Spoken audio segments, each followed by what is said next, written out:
Hi, I'm Rob, and in this Gems of War video I'll be giving you my opinion on what is good and bad in the Soulforge this week.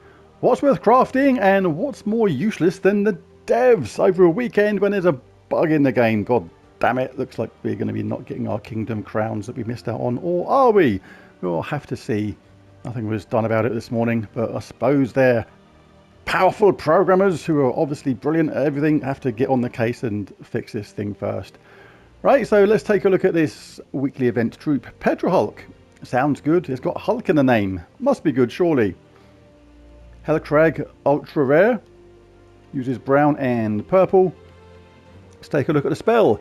Gains magic plus 1 life, boosted by all the gargoyle gems. Then pull an enemy to the front. Okay.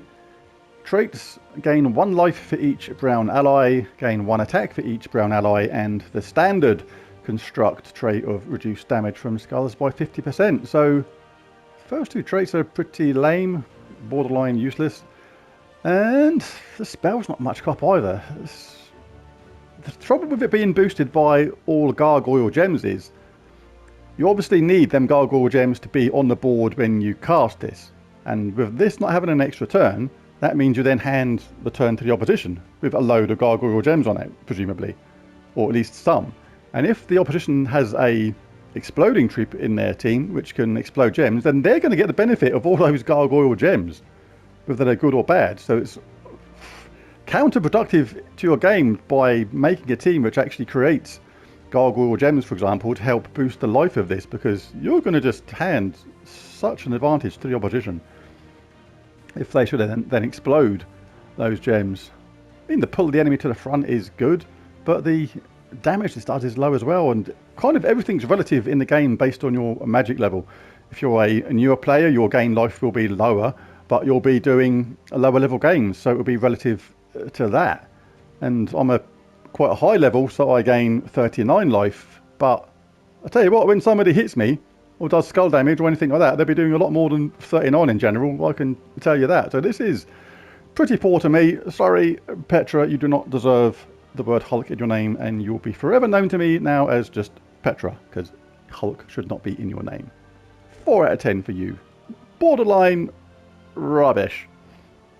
Anyway, onto the Soulforge, and these things are always worth collecting all the way up to mythic level if you have the glory anyway, because once you get it leveled up to level 20, it's going to aid your power level kingdoms in the long run. So it's still worth collecting, even if it's just putting into that room of useless troops you're never going to use. Alright, onto the Soulforge. Right, I'll be doing a Legends Reborn thing later on today. This is the first time we've had this, so it's going to be pretty cool to go over it and see how it all works.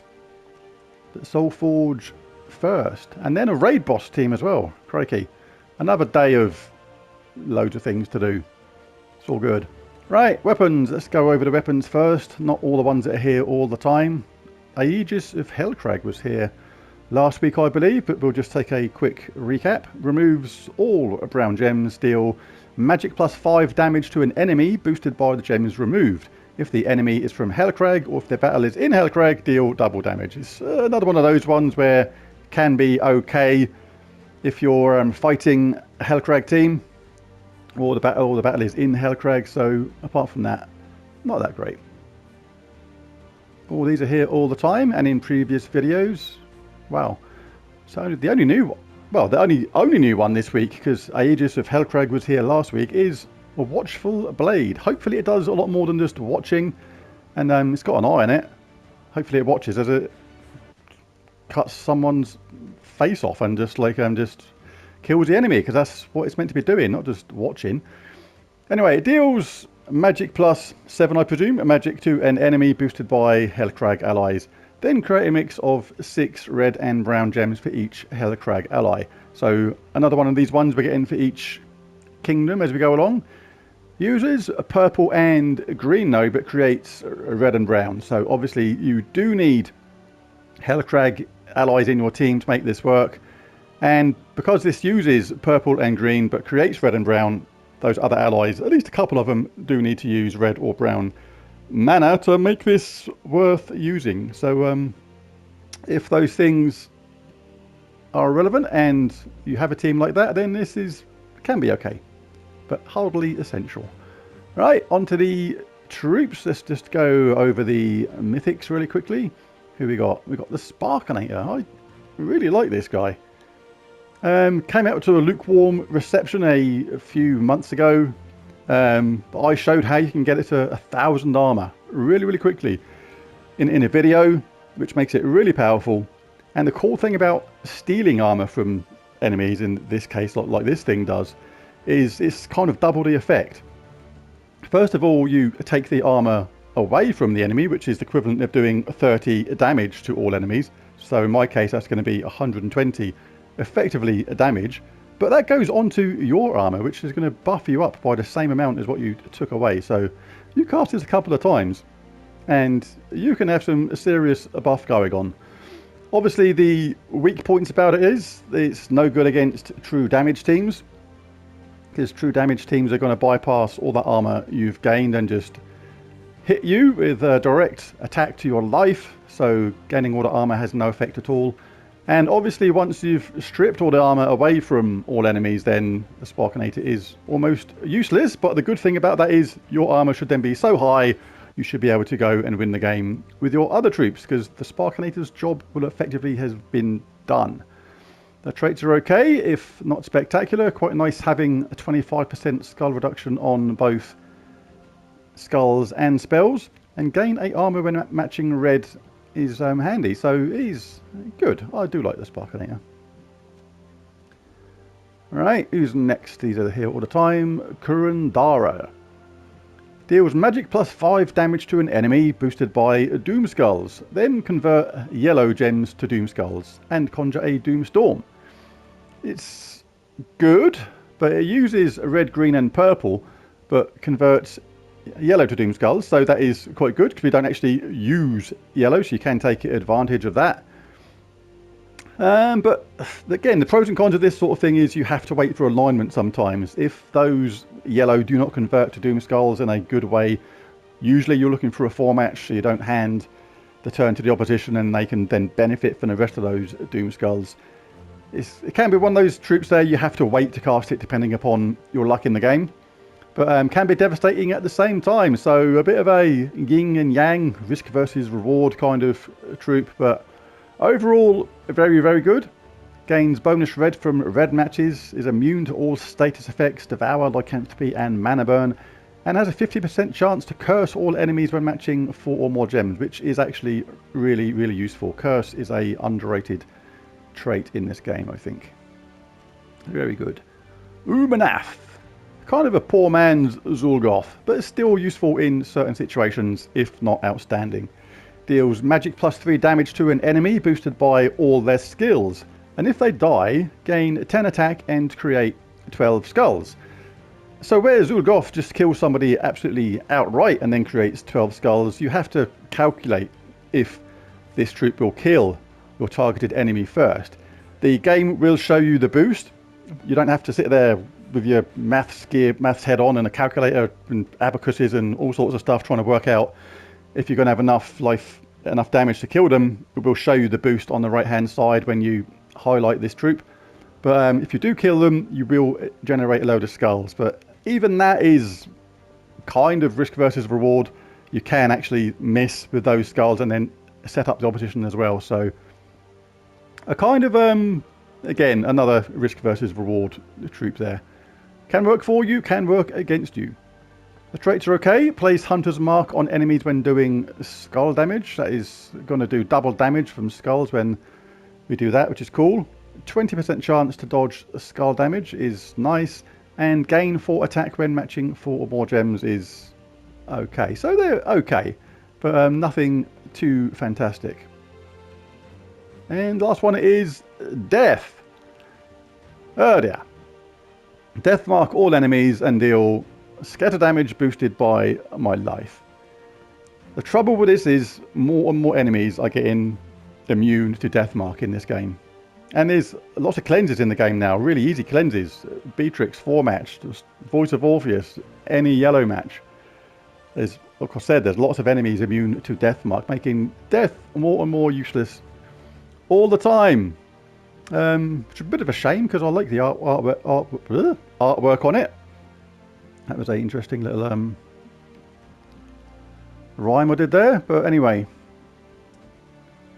pretty good for the traits. Gain 50% bonus souls from the battle. If you pick this up as an early player, that can help. But there are other troops that do that as well, which are better than this, to be honest.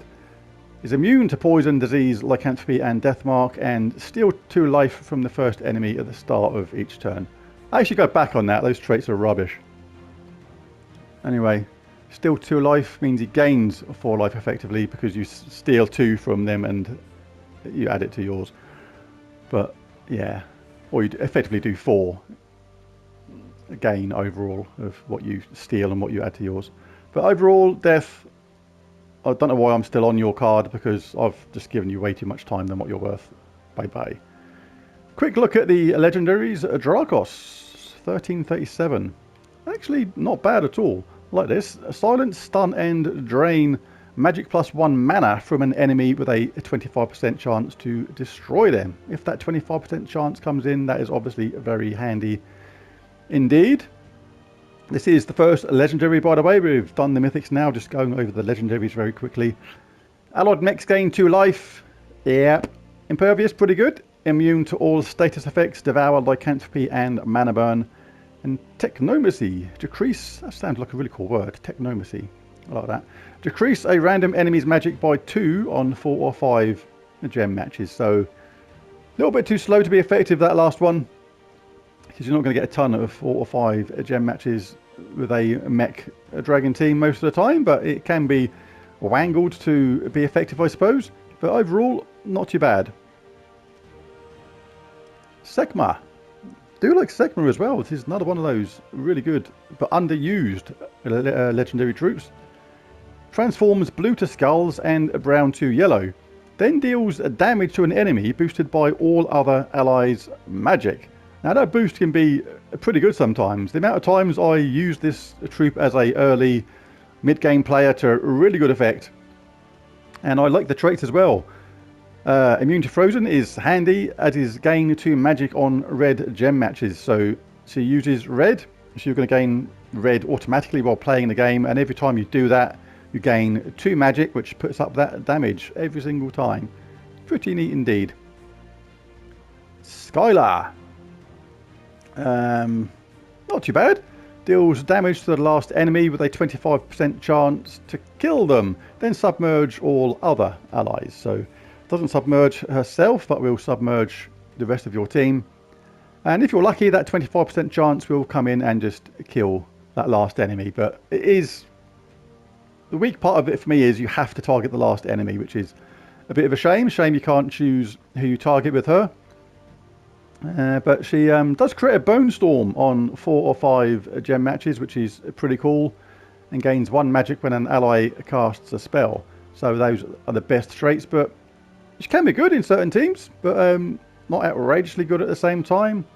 And Vidar the Vast is the last legendary down the bottom, and they got that name exactly right. He is indeed vast. That geezer has certainly ate way too many pies and pizzas throughout his life. But anyway, he chooses an enemy, then there's a 10% chance to devour them. Looking at him, I'd say there should be about a 95% chance to devour them. Blinking heck. Anyway, there's a 10% chance apparently to devour them, boosted by blue gems on the board. Otherwise, deal 37 damage in my case, which is magic +5. I'm not keen on these troops and weapons that, first of all, have a percentage chance, and then do one thing or the other. So not great, but he's there, and he is Vidar, and he is vast.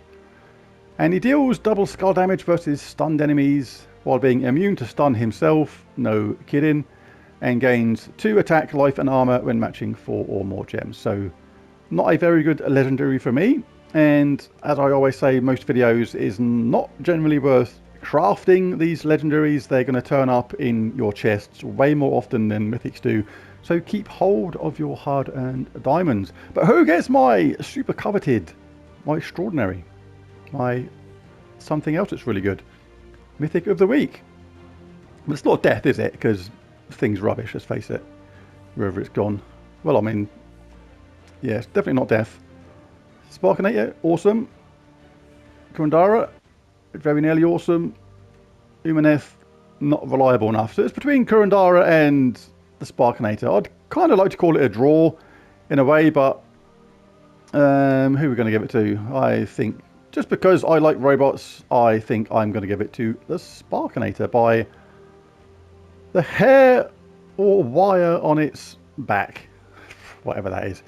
Anyway, really good troop. You can get the armor boosted on this to 1,000, as I've shown in a previous video, pretty easily as well, and can be really hard to beat in a non-true damage team. If you're fighting a true damage team, this is not the kind of troop you want, because you're getting an armor buff for pretty much no reason. There it is, a Sparkinator, my mythic of the week. If you enjoyed the video, be sure to check back later, because I'll be doing a Legends Reborn video as well as my raid boss team. So plenty to crack on with today. Hit the like and subscribe button if you enjoyed it, and I'll catch you again next time. Thanks for watching. Bye for now.